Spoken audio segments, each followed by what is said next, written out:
नाशिकच्या पंचवटीत jogging track असलेल्या Shrikrishna garden समोर साकारलाय 7 मजली देवीदास हाईट प्रकल्प। मग येताय ना आजच आपला फ्लॅट बुक करायला देवीदास हाईट्स मध्ये।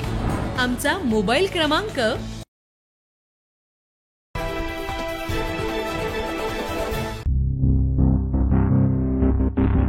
नाशिककरांची लाईफलाईन म्हणून ओळख असलेली सिटीलिंक बस सेवा आता प्रवाशांसाठी जीवघेणी ठरू लागली।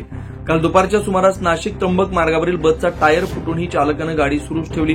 चालत्या बसचा टायर अक्षरशः फाटून रस्त्यावर तुकडे पडत होते, तरीही चालकाने गाडी थांबवली नाही। इतर वाहन चालकांनी धोक्याची जाणीव करून दिल्यानंतरच ही गाडी रस्त्याच्या कडेला उभी करण्यात आली।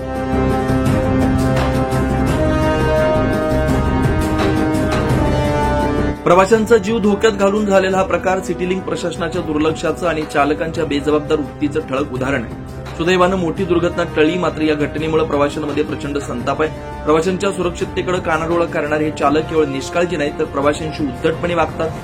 कानात हेडफोन लावून मोबाईलवर बोलत बस चालवतात।